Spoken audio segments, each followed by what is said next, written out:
I actually don't have a whole lot of these. Partly because, you know, Overwatch been kind of dry, and a new season just launched, and Big 4 months. yeah, the new season started, and we're like 4 days in. I took yesterday off because like I had a friend that was in town and went to see him, and like hype's already dead. And don't get me wrong, this season already felt like giga filler, but Jesus Christ. So if you have TikToks, and there's good TikToks, and they're not just like mindless babble about like 5v5, 6v6, like not even good ones, like just arguing or just people farming their play of the games, which is fine. It's just not that interesting half the time. So yeah, if you enjoy the series, it's completely funded by you guys, and completely content is supplied by you guys. So if you see stuff that you like, make sure to submit in my Discord. So cool. Okay, let's go. First up, Neandra. Oh, Neandra always does like super cool shit. Mercy initially had a different voice actor. I'll send you my consultation fee. I'll send you my consultation fee. On a scale of 1 to 10, how is your pain? On a When? I don't remember. scale of 1 to 10, how is your pain? On Midtown, you can find OWO detergent in the laundry room. Wait, what happened to Venture them? has shield generator voice lines. Call me crazy, but I think they have a shield generator. Consider their shields ungenerated. On Dorado, you I can don't find remember instant that. hats which can be meleeed into the sky. Sombra was initially... Wait, what is that one? Consider their shields ungenerated. On Dorado, you can find these two hats which can be meleeed into the sky. Sombra was initially prototyped as a support hero. She could hack multiple targets, but hack would reduce healing and damage output instead of blocking abilities. Wait, Echo Stealth Skin what? was recently given a new spawn voice line. I am always ready to execute. These stick What? Where do they find these? Stealth Skin was recently given a new spawn voice line. I am always ready to execute. The Stick of Tracer's Pulse Bomb does 5 damage. Also, Torbin Time is one of the streamer mode names. Venture has a voice line specifically with Anna's Bastet skin. That's awesome. A mask of Bastet. Judging by the brushwork, I guess it's over 3,000 years old. And you're wearing it into battle? Is there a problem? Anna, I am so jealous. En route, I hope stuff like this doesn't disappear, because I know that a lot of their like lore team got laid off, and so this is probably stuff that they worked on, because like typically when they work on this stuff, it's months and months and months and months and months in advance. And Venture didn't really get a whole lot of lore. Got like a very little comic, no cinematic, no like any, not a whole lot. I hope that stuff like that still keeps getting made, even though it doesn't look too good right now. 66 defenders spawn in a propane shop, which is a reference to King of the Hill. On Hanaoka, you could find this reference to Naruto. Mercy I did not know that. Holy shit. I do hope that there's more. I'm not gonna lie, it's been a little bit spooky. A little bit spooky. I hope it continues that way, but we'll see. There's an interesting debate going on amongst top players in Overwatch 2 right now. Who is stronger, Sojourn or Cassidy? And most of the Does that change this season? Yes, that changes this season. It's definitely cast now. Honestly, the Sojourn changes legitimately were like strongest pretty big compositions nerf. right now, such as Winston or Ramatra, even though they got 3 buffs and 1 nerf, that 1 nerf is actually kind of huge. there's usually a Tracer who's paired with either a Cassidy or a Sojourn. This template for compositions has been around for several patches now, but there's one thing that teams still can't. See, now you might be saying like, oh, Flats, this is from last season. Why are you going to watch it? New season's here. As they just said, it's been around for a couple seasons. And the patches don't really seem to be changing much. So I'm still going to watch it anyways, even though if it's old, little bit of an older meta, potentially, because the game hasn't really changed and the patch didn't really change a whole lot. So let's see. Can't seem to agree on which between Cassidy and Sojourn is better. For a while, everyone agreed it was Sojourn, but that didn't last. Eventually, Korea began experimenting with Cassidy and compositions, and some teams in EMEA started using Cass as well. Although Sojourn and Cassidy both play the role of a traditional hit scan, each individually has their own strengths and weaknesses. Sojourn has high mobility and the ability to move vertically with her slide. Cassidy does not, and relies on assistance from his team to rotate. Sojourn has a strong ult, Cassidy I wonder how long it's going to be till people start hating Cass again. Now, you might sit there if you're an Overwatch 2 player and go, what do you mean? Nobody's ever hated Cass. Yes, they did. You didn't play Overwatch 1. There was a time in Overwatch 1 where everyone hated Cass for a bit. And finally, Sojourn has longer range but less consistency with her damage, while Cassidy has less range but way more consistency at the mid-range or closer. For the compositional mutation of Cassidy to survive, Well, the reason why everyone hated Cass is they kept getting micro-buffed in scrims and matches. over and over and it's over, essentially just a and they game were of already evolution and natural selection amongst teams, and Cassidy survived in the 2 regions of EMEA and Korea. EMEA are even known for running Cass Tracer and Dive, which is huge considering the high mobility of the Winston composition, paired with the comparatively slow Cassidy. People thought it wouldn't work, but it did. Although this evolution was taking place in both EMEA and Korea, a lot of that has to do with the health pool changes because Cass is so tanky now. North America as a region has still mostly stuck with their Sojourn compositions. More teams are switching though. You know what's funny is this is actually everyone was running Orisa, and this was pre-Orisa nerf. Or sorry, not. This was actually post. Was this post or pre the big nerf? I don't remember, but I remember there was rumblings that Mauga was really good, and I remember saying before that this came out, I was like, Mauga's good, guys. Like, even though Orisa's still strong, Mauga's still really good. And a few teams were figuring out Mauga, and then all the NA teams that stuck with Orisa before Dallas got knocked out. Now this is where things get interesting. And then everyone found out Mauga was so good. A different meta. This happens because regions don't tend to scrim against each other due to ping. The compositional mutation of Cassidy in North America did very much happen, but it didn't see success amongst those teams specifically in North America. And since North America is isolated, the Sigma comps too, the Sigma ones, yeah. Cassidy just never caught on, and it was likely just a matter of probability that that happened. The reason why Cassidy succeeded in EMEA and Korea was because of the consistency.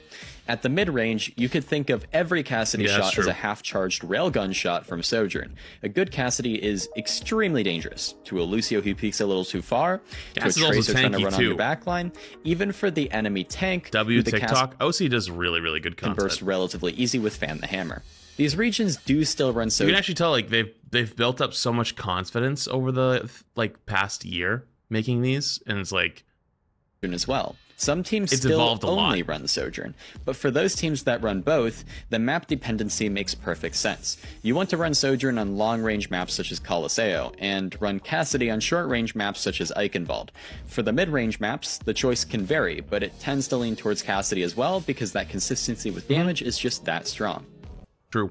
In conclusion, Cass really good, especially if you're like in your metal ranks. If you're a middle rank player, you probably shouldn't even play Sojourn because Sojourn's really, really difficult to like fully be good at unless you're really, really good mechanically. So Cass gives you a lot more tools in your kit. That's why like Sojourn's always been hard for them to balance because they try to go towards the higher. Lucio is they try to like balance lower rank and higher rank because like in metal ranks like Sojourn's like win rate is terrible or some shit. But yeah. Okay, next. Lucio is the biggest skill check character in the entire game. And I don't even mean by playing him. I mean by what your thoughts are on Lucio. I have seen... Okay, I'm going to take you a second. We're going to give you everyone a second in the room to think what are your thoughts on Lucio. My thoughts. Fun. Awesome character. Love when he's in the game and when he's strong. Boop's slightly overtuned, which is why the tank passive is now overtuned. Of the boop passive. Because if you don't have the boop passive overtune, tanks get booped off the map consistently. But that way you keep boop having good power. So we overtune 2 things, which means that technically it works out for that interaction, but for other interactions it doesn't work out very well. Coach gun for Ashe, whip shot for Brig, whatever it might be. I'm not a big fan of buffing everything to try to make it all work. That's my personal thing. But I think Lucio's really good, really fun, really strong. Seen countless comments of people copy and pasting an opinion from their favorite streamer or favorite pro player thinking it makes them sound like they're good at the game, but a dead giveaway about their true skill is what they think about Lucio. From what I've seen, players under Diamond hate Lucio and it just gets worse the farther down you go. Obviously the biggest reason for this is because he's not a character like Moira who can just output ridiculous amounts of heals and go, oh, actually. That must not be the issue. My team can't stay supportive. Low-ranked players love seeing those big numbers on the scoreboard. And Lucio's high stat farmers, dude. Okay, so I only do spectating bronze. Why do I do spectating bronze? Because the whole point of it was supposed to be goofy and funny. Yeah, it gets a little bit of like a little bit of sprinkles of help sometimes, but mostly it's supposed to be goofy and funny. But sometimes people come in like, I'm plat and I want you to spec to me. No, not happening. Not gonna go. I'm not doing it. It's boring.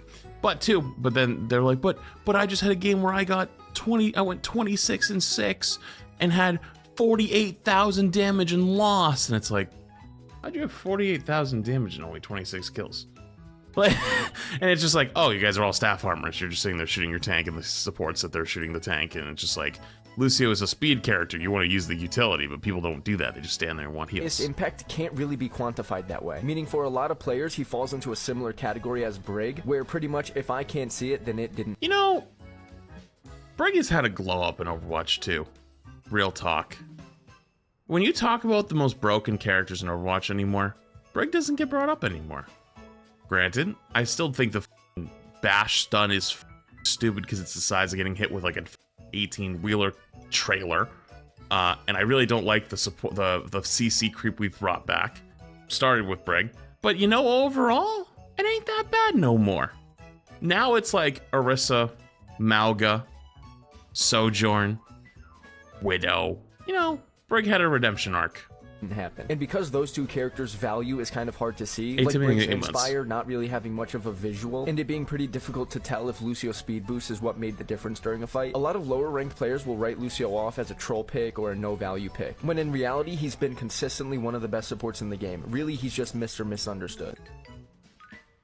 Yeah, I mean, if people don't want Lucio on their team, they typically don't really know what they're doing, to be honest with you, but I mean, hey, it is what it is. It is what it is. People also have preference, so. And it's like, the way the game is played in Silver isn't the same way it's played in Masters or Top 500, you know? What is this?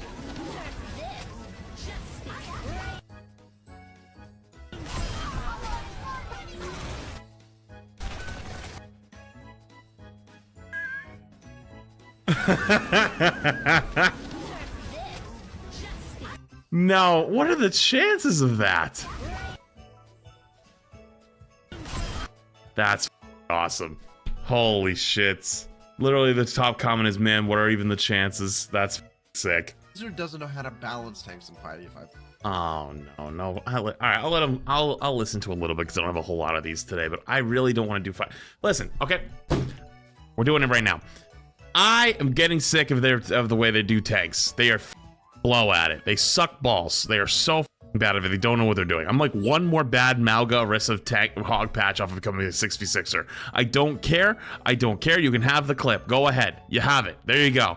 I'm one more patch away from just losing it and going, okay, fine. Let's go back. Because now we've always had the argument of like, well, 5-5 is better. And I still do think that. But you have to balance it right. And the balance rate is just not there. And it takes too long to realize when they're wrong. Like, it's just taking too long. And so even though I don't think 5v5 is the problem, 5v5 is so detrimental to tanks versus the other roles that it's gotten to the point where the DPS players and the support players just want the tank players to shut up. They don't care that they're right. They're just like, la la la, I'm tired of hearing you complain. Dude, with all due respect, disrespectfully, you. Like, it's like, well, you're not having fun. I don't care. I'm just tired of listening to you. It's so fucking dog shit.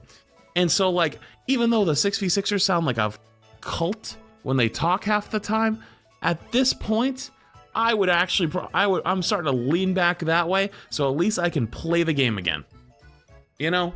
They don't know how to make tanks for 5v5. The only time there's ever been a tank with a healthy relationship with 5v5, it's been Sigma. But if I'm just some shitter who's getting into Junker Queen Overwatch for the first time, I can pick any role and the visual and psychological feedback of that role will be better than playing tank. Because if I'm terrible at the game and I'm a heal botting support player, playing some crazy pick for heal botting, like maybe a Mercy, I still get my ultimate. I gotta feel like I'm doing something, and healing feels like a very easy thing to understand. Yeah, true. The skill curve required for tank is so substantially higher than the other roles that, like, it's ridiculous. Actually, remember I was playing with SK on the first day of the new season because, like, I always grind out with like a bunch of people during drops and stuff like that because I do like 20-hour long streams. And SK was telling me how she thought she was starting to hate Overwatch, so she went to play Tekken for a bit. And she took like a month off, and then she came back and she realized the reason why she hated Overwatch was because she started playing tank for like 2 weeks. I was like, don't think oh. we need to talk about why DPS feels impact. Their role is built around killing things, and the game makes killing things good. But if I'm playing tank, there isn't that same kind of feedback. This is why stuff like ult charge off mitigation needs to at least be tested for a bit. Because people drastically underplay the psychological benefits of the feedback in ult charge. Hold up shield to Skip ahead a little bit. for focusing you. That's it for me. Except for getting called bad words by my teammate. Oh, that's true. Tanks need a positive feedback loop. Yeah, I mean, like the conclusion SK and I came to are people are stupid. How do you fix people being stupid? Don't think you can. Next. I don't think this diva likes Widow players.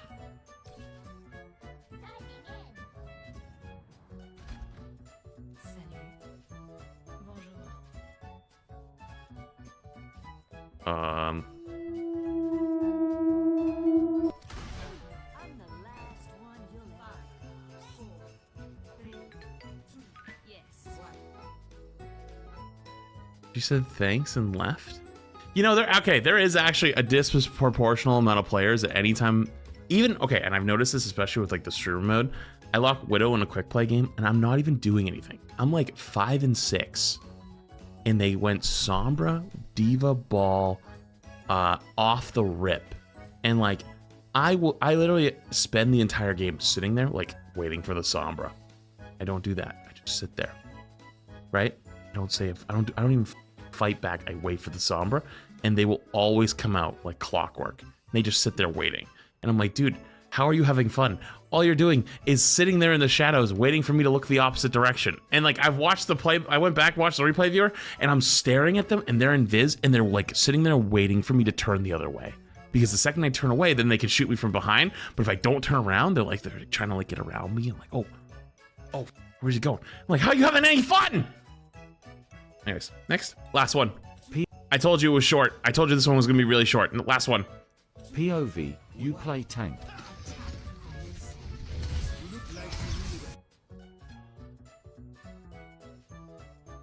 Oh, cool. POV, you play tank. Oh, cool. The only thing missing was leaving the game, to be honest with you, but it's ranked, so I get it. But, wow. Oh, cool. You can tell he's already used to it. Lived longer than I expected. Damage boosted Storm Rouse, Sleep Dark combo, and yup, that'll do it. I do. Okay, listen. I know it's not their intention, but I hate when people say that kind of shit. And because it's like whataboutism has gotten so bad. Because in Overwatch 1, right? You were like, grab Dragon, right? Grab Dragon was the big thing at some point. And it was like, Grab Dragon was broken because you could damage boost the dragon and it would cut through Transcendence and kill people in the grab that are getting Zen ulted. And they were like, well, that's broken because Zen ult should counter the dragon because it's ult for ult, right? Everyone's like, you know what? That's not too bad logic.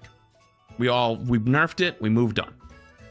Now in Overwatch 2, if someone says, I used dragon on him, they're like, yeah, well, they used lamp. Yeah, well, they use Suzu. So it counters it. And it's like, but we've downgraded from ultimate for cooldown. Fine. Understandable. But now it goes even further where it's like a tank, like the one tank. You get Sleep Dart, so you get one CC'd and one character, a single character, damage boosted just with the regular shots. Even though they're in the spawn, outside, just barely leaving the spawn room, getting healed by both supports, gets killed that quick. And it's like, yep, that makes sense. It's like, no, it doesn't. No, it doesn't. Anyways, if you enjoyed this series, you want more of it, make sure you submit the TikToks to my Discord. And I'm also thinking about doing non-Overwatch TikToks as well. So if you still see cool non-Overwatch TikToks, you might see some content around that soon. And if you want to participate, you know how to participate. So, cool.